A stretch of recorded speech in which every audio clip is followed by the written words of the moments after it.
So what if I called you something that you didn't like? And you'd think about killing me? You don't get your head down in the concrete, then you die.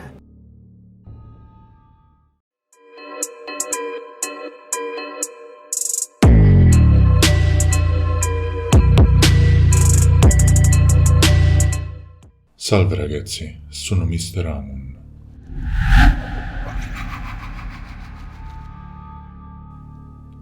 Tommy Lynn Sells, alias The Coast to Coast Killer, è stato un serial killer, rapitore e rapinatore americano, nonché stupratore seriale.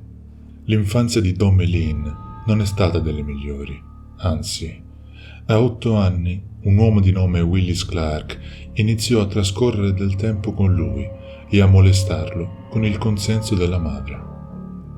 Evidentemente sotto shock e con diversi traumi, Tommy Lynn inizia a comportarsi in modo non appropriato, a tal punto da essere abbandonato dalla propria madre, che decide di andare via di casa con il resto della famiglia. Diventato un senza tetto da adolescente, ha viaggiato attraverso gli Stati Uniti dal 1978 al 1999. In questo periodo buio ha abusato pesantemente più volte di alcolici e diverse droghe. Mentre di tanto in tanto faceva lavori manuali con contratti a brevissimo termine, finì in prigione diverse volte per aver commesso vari crimini. Tommy Lynn Sells commise il suo primo omicidio all'età di 16 anni e da quel momento non si è più fermato. Gli è stato diagnosticato un disturbo della personalità, costituito da caratteristiche antisociali, borderline e schizoidi, oltre al disturbo da uso di sostanze come la grave dipendenza da oppiacei, anfetamine e alcol. Si aggiunge un disturbo bipolare, disturbo depressivo maggiore e psicosi. Nel corso della sua vita ha affermato di aver ucciso oltre 70 persone. È stato condannato alla pena di morte nel 2014 per l'omicidio di 22 persone. The first time I did a shot of dope, it was the best feeling I ever had in my life. And the first time I killed somebody, it was such a rush. And it was just like that shot of dope. Every time I did it, it was that rush again. And I started chasing that high. How many people have you killed? Lord, I don't know. I don't know. 10? Yeah, 20? probably. 30? It's up there. 50? But see, I'm not Billy the Kid making notches on my holster, so I know it's been a lot. I am hatred. When you look at me, you look at hate. When I look at you, I look at hate? When you look at me, you know what hate is. 'Cause I don't know what love is. 2 words I don't like to use is love and sorry, because I'm about hate. I don't have no feelings no more, no emotion, no. I like to watch the eyes fade, the pupil fade. What do you like about that? It's just like setting their soul free. What are you thinking and feeling when you kill someone? It's just like that drug. I'm after that drug again. I don't have an on and off switch. I'm just after that drug. I'm after that feeling. You also killed children. Some get killed, yes. Now, why would that happen? I didn't want them to live through the pain I lived through. Do you remember the little girl who survived? Yes. There's not a day that goes by that I don't think about her. What did you do to her, sir? Her neck was cut How did you do that? with a knife. Do you have anything to say to her, the little girl who survived? I guess you'll relay this message too. What's your name? Martin. Martin? Yes. Can I call you Tommy? Oh, without a doubt. I don't think she really wants to hear what I got to say. So what if I called you something that you didn't like? And you'd think about killing me? Well, if we was in a fight and, get your head down in the concrete, then, so be it. But, What happens when my head goes down to the concrete? well, what do you think happens? It cracks like a coconut. And then what happens? You die.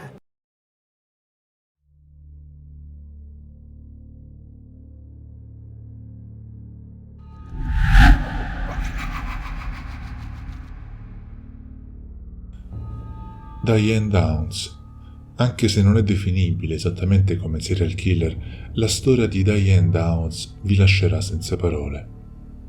Dopo una grossa delusione amorosa e un fallimento imprenditoriale, Diane cade in un vortice di odio e depressione che la porterà a commettere delle atrocità incredibili. Il 19 maggio 1983, verso le 10 di sera, Diane si fermò sul lato di una strada tranquilla, vicino a Springfield, in Oregon, e sparò ai suoi 3 bambini più volte. Si sparò al braccio e guidò lentamente fino all'ospedale Mackenzie Willamette. Il personale dell'ospedale trovò uno dei figli, Cheryl, morta, e Danny e Christy a malapena vivi. Successivamente Diane comunicherà alla polizia di essere stata assalita da un uomo che cercava di rubarle l'auto e che sia stato quest'ultimo ad esplodere i corpi d'arma da fuoco. La storia di Diane e degli eventi di quella tragica notte non è riuscita a resistere sotto l'inchiesta forense. In queste interviste è possibile notare il suo modo spudorato di mentire e il castello di carte montato ad arte cadere lentamente. We were just out, I guess, sightseeing, I guess you'd say. And the kids got tired. They fell asleep in the car. So I decided to just head on home. But I saw a road I hadn't been on before. We like to take back roads. And just went down that road. And there was a guy standing in the road, flagging me down. So I stopped. If I had shot my own children, would I not have done a good job of it? Why would I have taken my kids to the hospital? Wouldn't I have made sure they were dead and then cried crocodile tears? That's insane to think that I would do such a thing and then bring the witnesses in against myself. That's crazy. Christy woke up, and as I say, she may be the only one to get me out of this. Would I have brought her to the hospital? Wouldn't she be the one that I would make sure is dead? There are too many holes in it.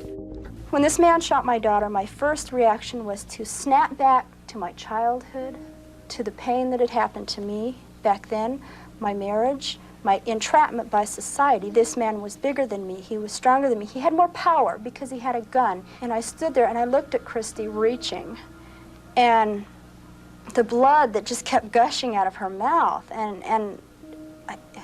What do? Everybody says you sure were lucky. Well, I don't feel very lucky. I couldn't tie my damn shoes for about 2 months. It is very painful. It is still painful. The scar is going to be there forever. I'm going to remember that night for the rest of my life, whether I want to or not. I don't think I was very lucky. I think my kids were lucky. If I had been shot the way they were, we all would have died. You can't replace children, but you can replace the effect that they give you. And they give me love, they give me satisfaction, they give me stability. They give me a reason to live and a reason to be happy, and that's gone. They took it from me.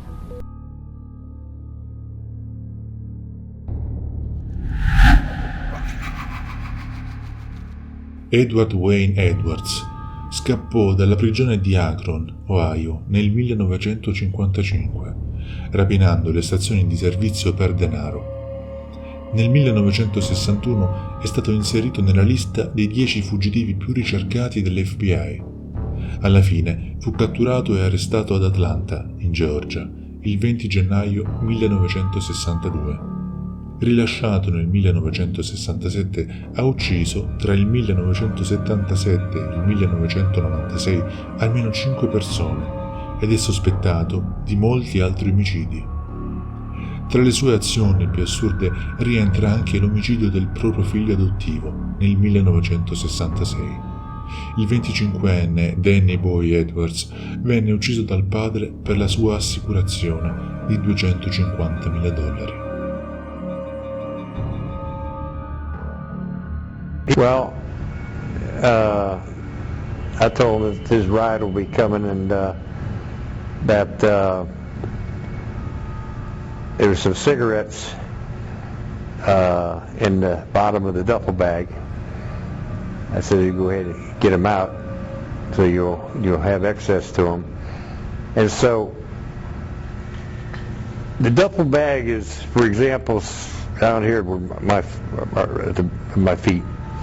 And Danny is squatted down and he's taking his hand, he's going through the bottom of the duffel bag trying to find the cigarettes. And I'm standing right here. And I have the sawed-off shotgun, and I ease it out of the bag while Danny's down there looking. And I put the shotgun kind of right here over his shoulder, right down here, easy, and I pulled the trigger. And it was a single shot. And so I put another shell in it and pulled it, the trigger, and he fell on over. And so I then backtracked. I left him there, left the duffel bag there.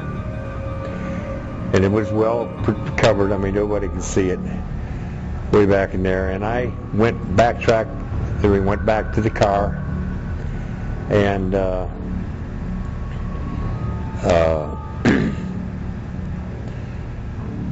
changed clothes, and I went on home. And as if nothing had happened. And my wife, as I said, didn't even know that Danny was in town. Well, he didn't know it was coming. He had he did not know that he was going to get shot. I didn't threaten him in any way. I felt bad, but apparently not bad enough that I kept from doing it. He was stealing from my children, and I'm very close to my family in that respect. And so I just let my mind. I'm not new to crime. I've been in crime all my life. Written that book there, and so I've been a criminal all my life, and so and I had made up my mind, I guess, a long time ago that I wasn't going to go back in a penitentiary for just anything. But no, I did not feel good about it, and I don't feel good about it now. Otherwise, why I would be asking for the death penalty?